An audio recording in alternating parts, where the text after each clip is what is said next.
Halo semuanya, nama saya Andini Pratiwi Magisteranti dari kelas D3 Pajak Alih Program 53 nomor absen 2. Hari ini saya akan mencoba menjelaskan tentang risk-based audit. Dalam menjelaskan risk-based audit ini akan dibagi menjadi 3 bagian. Yang pertama itu inherent risk, yang kedua control risk, dan yang ketiga itu detection risk. Nah, yang akan pertama dibahas itu inherent risk. Inherent risk atau risiko bawaan adalah risiko salah saji material dalam laporan keuangan perusahaan tanpa mempertimbangkan adanya pengendalian internal. Risiko bawaan ini berasal dari karakteristik dari transaksi dan saldo akun dan dari lingkungan bisnis dan operasi perusahaan. Contoh inherent risk antara lain adalah adanya gangguan pada supply chain, laporan keuangan yang tidak diaudit, atau bahkan postingan media sosial untuk bisnis yang belum diaudit. Nah, apa sih hubungan antara inherent risk dan cross of framework yang ada di sini? Nah, untuk merancang sistem pengendalian ini berpatokan pada cross of framework. Nah, yang pertama akan dibahas itu yang di bagian depan. Ada 5 komponen pengendalian internal yang ditetapkan oleh Committee of Sponsoring Organization of the Tradeway Commission atau COSO. Yang pertama itu adalah control environment. Control environment atau lingkungan pengendalian adalah faktor yang mendasari efektivitas pengendalian internal lainnya. Kontrol lingkungan ini mencakup faktor-faktor seperti integritas dan nilai etika, kebijakan dan praktik kepegawaian, komunikasi dan kesadaran, dan struktur organisasi. Yang kedua ada risk assessment. Risk assessment atau penilaian resiko adalah proses mengidentifikasi, menganalisis, dan mengelola resiko yang dapat mempengaruhi pencapaian dan tujuan organisasi. Resiko dapat berasal dari berbagai sumber, termasuk lingkungan internal maupun eksternal. Selanjutnya, ada control activities. Control activities atau prosedur pengendalian adalah tindakan yang dirancang untuk mengurangi resiko ke tingkat yang dapat diterima. Prosedur pengendalian dapat mencakup hal-hal seperti otorisasi, verifikasi, pemisahan tugas, dan kebijakan dan prosedur akuntansi dan pelaporan. Selanjutnya, ada information and communication. Jadi, diperlukan adanya informasi dan komunikasi yang efektif untuk efektivitas pengendalian internal. Informasi ini harus akurat, tepat waktu, dan relevan untuk mendukung pengambilan keputusan. Komunikasi juga harus mengalir secara efektif di seluruh organisasi dari manajemen puncak hingga karyawan tingkat bawah. Selanjutnya ada monitoring activities. Monitoring atau pemantauan adalah proses yang terus-menerus untuk memastikan bahwa pengendalian internal itu tetap efektif. Pemantauan dapat dilakukan secara internal ataupun eksternal. Kalau untuk internal dapat dilakukan oleh manajemen puncak atau auditor internal. Kalau pemantauan eksternal dapat dilakukan oleh auditor independen. Nah, 5 komponen pengendalian internal ini saling terkait dan saling mendukung. Komponen-komponen ini harus dirancang dan diterapkan secara efektif untuk mencapai tujuan organisasi. Selanjutnya kita akan beralih ke bagian atas. Bagian atas ini terdiri dari operation, reporting, dan compliance. Untuk bagian atas ini berkaitan dengan tujuan pengendalian internal. Untuk operation, tujuan pengendalian internal yang berkaitan dengan efektivitas dan efisiensi operasi suatu organisasi. Sementara untuk reporting adalah tujuan pengendalian internal yang berkaitan dengan keandalan pelaporan keuangan dan non-keuangan. Selanjutnya ada compliance. Compliance adalah tujuan pengendalian internal yang berkaitan dengan kepatuhan terhadap hukum dan peraturan yang berlaku. Nah, dari ketiga tujuan ini harus saling terkait dan saling mendukung. Pengendalian internal yang efektif itu juga salah satunya untuk mendukung tujuan yang satu dan tujuan yang lainnya. Misalnya, pengendalian internal yang efektif untuk menjaga aset dari kerugian juga akan membantu memastikan keandalan pada laporan keuangan. Pengendalian internal yang efektif untuk memenuhi kebutuhan pelanggan juga akan membantu organisasi mematuhi hukum dan peraturan yang berlaku. Oleh karena itu, organisasi harus menerapkan pengendalian internal yang efektif untuk semua 3 tujuan. Selanjutnya, kita akan beralih ke bagian yang kanan. Bagian kanan ini berkaitan dengan tingkat pengendalian pada organisasi. Yang pertama adalah entity level. Itu berkaitan dengan organisasi secara keseluruhan. Kalau division berkaitan dengan divisi atau unit bisnis tertentu dalam organisasi. Selanjutnya ada operating unit level. Itu berkaitan dengan unit operasi tertentu dalam organisasi. Function level berkaitan dengan fungsi tertentu dalam suatu organisasi. Nah, dari keempat tingkat pengendalian ini harus saling terkait dan saling mendukung juga. Jadi pengendalian internal yang efektif di tingkat entity level akan membantu memastikan bahwa pengendalian internal di tingkat division, operating unit, dan function juga efektif.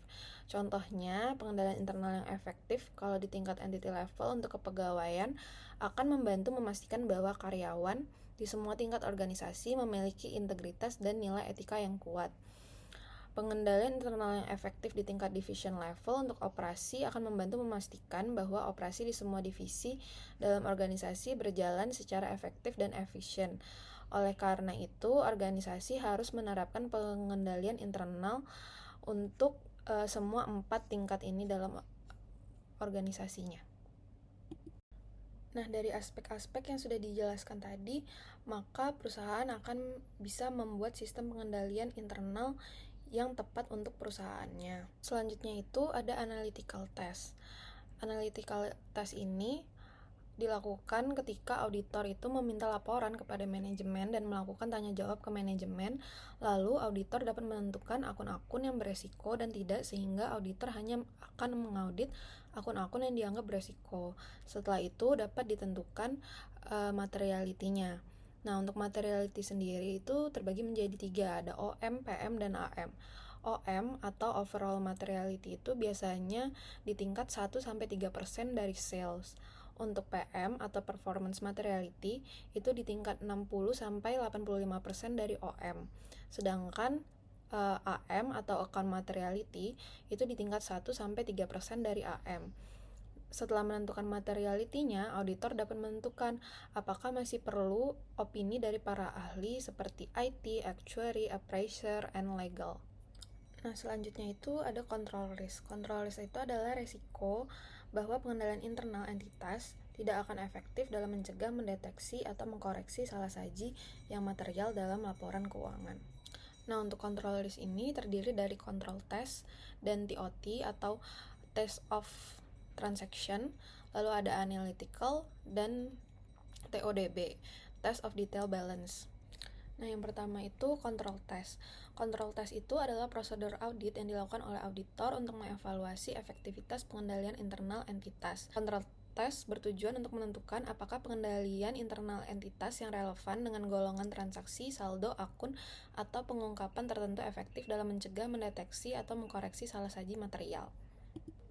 Nah, selanjutnya itu ada tes substantif yang terdiri dari TOT, analytical, sama TODB.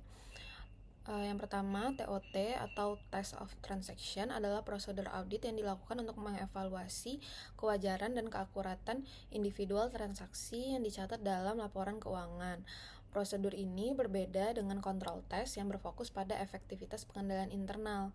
Kalau TOT biasanya dilakukan pada golongan transaksi yang berisiko tinggi atau yang memiliki dampak material terhadap laporan keuangan. Tujuan akhirnya adalah untuk memberikan keyakinan yang wajar bahwa laporan keuangan disajikan secara wajar sesuai dengan prinsip akuntansi yang berlaku umum. Selanjutnya, analytical test.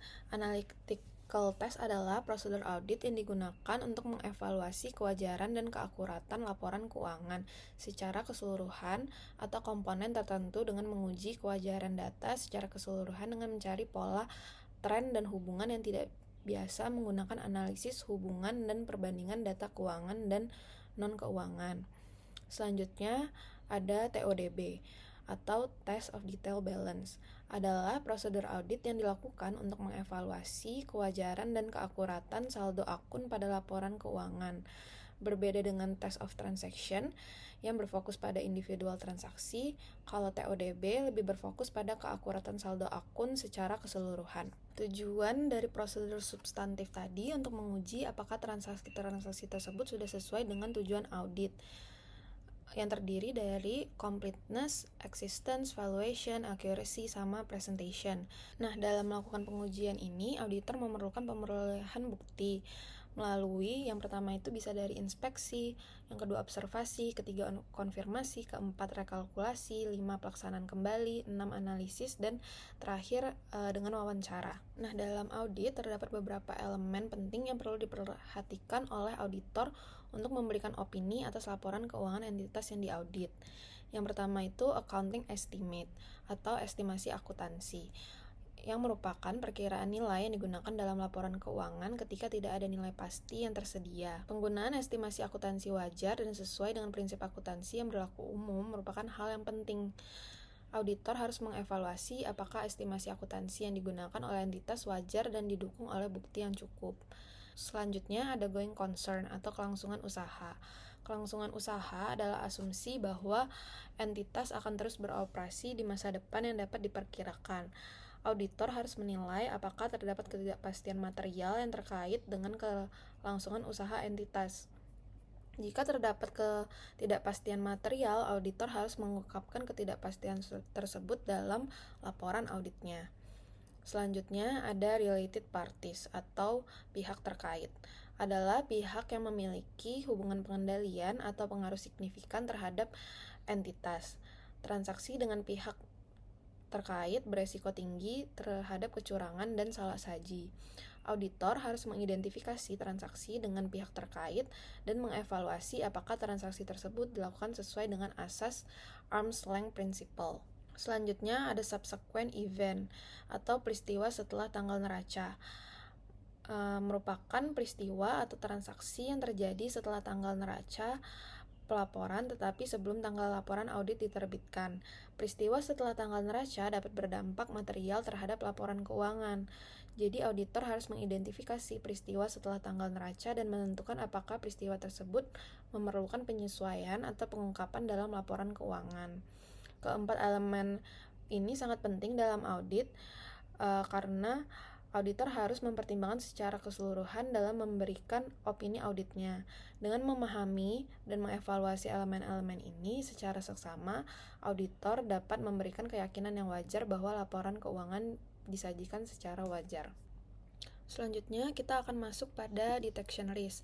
Detection risk adalah resiko yang terjadi akibat kesalahan auditor yang tidak dapat mendeteksi kesalahan-kesalahan selama auditnya. Jadi, sebelum menentukan opininya, auditor itu harus mengecek secara keseluruhan apakah analitikalnya sudah baik atau apakah laporan keuangan yang disajikan itu sudah sesuai dengan standar akuntansi yang ada. Jika sudah sesuai, auditor perlu mengecek apakah bukti yang didapat itu sudah cukup dan tepat dari segi kualitas dan kuantitasnya. Jika belum, maka auditor dapat memberikan opini disclaimer atau tidak memberikan pendapat. Sedangkan kalau misalnya buktinya sudah cukup dan tepat, maka auditor harus mengecek apakah adanya material error. Material error itu jika errornya di atas nilai PM. Nah, jika terdapat material error, maka bisa dilakukan adjustment dulu oleh perusahaan. Jika hasil adjustmentnya sudah sesuai, maka auditor dapat memberikan opini unqualified, wajar tanpa pengecualian. Jika belum, maka auditor dapat memberikan opini qualified, wajar dengan pengecualian. Nah, tadi jika tidak terdapat material error, maka langsung bisa diberikan opini unqualified, wajar tanpa pengecualian. Selanjutnya, jika terdapat material error, maka auditor juga perlu mengecek apakah error tersebut pervasif atau tidak. Pervasive error itu ketika error terjadi di mana-mana. Contohnya ada satu akun yang hampir 100% bermasalah. Berarti ada yang salah dengan pengendalian internal perusahaan. Maka dari situ dapat diberikan opini tidak wajar atau adverse. Sedangkan jika masih bisa dilakukan penyesuaian, maka bisa diberikan opini wajar tanpa pengecualian, tapi harus melewati analytical test terlebih dahulu. Mungkin sekian yang dapat saya jelaskan tentang risk based audit. Terima kasih.